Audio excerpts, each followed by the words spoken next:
এমন একটি সময়ের কথা যখন পৃথিবীতে কোনো মানুষ ছিল না, কোনো কান্না ছিল না, কোনো ক্ষুধা ছিল না, কোনো মৃত্যু ছিল না, শুধু ছিল জান্নাত। এবং জান্নাতে ছিলেন আদম আলাইহিসসালাম।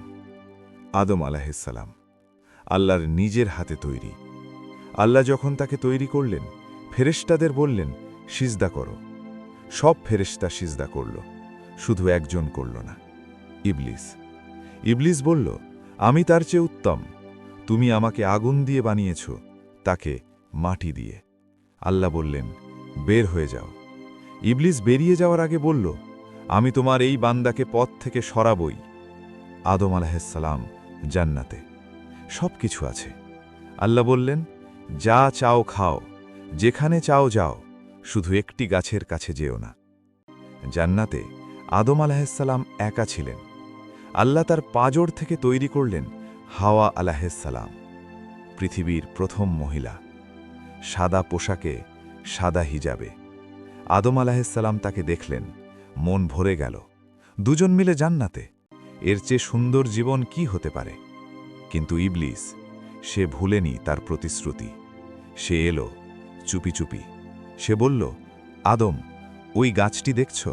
আল্লাহ তোমাকে কেন নিষেধ করেছেন জানো? কারণ এই গাছের ফল খেলে তুমি ফেরেশতা হয়ে যাবে, অথবা জান্নাতে চিরকাল থাকতে পারবে।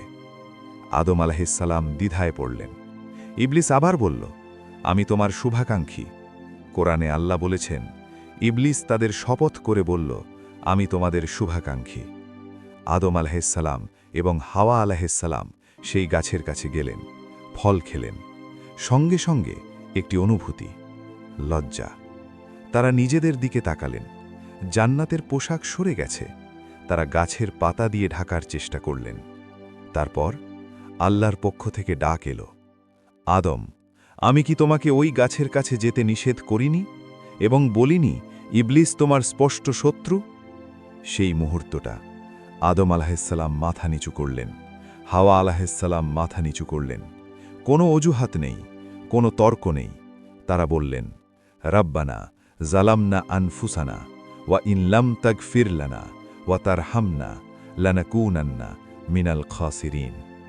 হে আমাদের রব, আমরা নিজেদের ওপর অত্যাচার করেছি। যদি তুমি আমাদের মাফ না করো এবং রহম না করো, আমরা ক্ষতিগ্রস্তদের মধ্যে হব। এই দোয়া মানবজাতির প্রথম তাওবা। আল্লাহ বললেন, নেমে যাও পৃথিবীতে, তোমাদের কিছু সময়ের জন্য বাসস্থান এবং জীবিকা সেখানে। আদম আলাইহিসসালাম জান্নাত থেকে বের হলেন, হাওয়া আলাইহিসসালাম বের হলেন।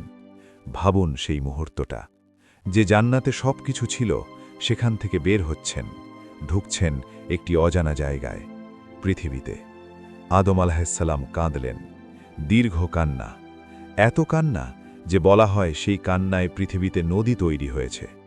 কিন্তু একটি কথা মনে রাখো, আল্লাহ কিন্তু আদম আলাইহিসসালামকে একা ছাড়েননি। কোরআনে আল্লাহ বলেছেন, তারপর আদম তার রবের কাছ থেকে কিছু কথা পেলেন। আল্লাহ তার তাওবা কবুল করলেন। আদম আলাইহিসসালাম পৃথিবীতে এলেন, কিন্তু একা নন, আল্লাহর হিদায়াত সাধে ছিল। তবে হাওয়া আলাইহিসসালাম কোথায় নামলেন? ইতিহাসে বলা হয়, আদম আলাইহিসসালাম নামলেন একটি পাহাড়ে, হাওয়া আলাইহিসসালাম অন্য জায়গায়। দুজন আলাদা। আদম আলাইহিসসালাম তখন শুধু একটাই কাজ করলেন, কাঁদলেন, দোয়া করলেন, আল্লাহকে ডাকলেন। অনেক বছর পর আল্লাহ তাদের একত্র করলেন আরাফাতের ময়দানে। সেই মিলনের আনন্দ, সেই পুনর্মিলন আল্লাহর রহমতের প্রথম নিদর্শন। এই গল্পে ইবলিস এবং আদম আলাইহিসসালামের মধ্যে একটি পার্থক্য আছে। ইবলিসও ভুল করেছিল, আদম আলাইহিসসালামও ভুল করেছিলেন।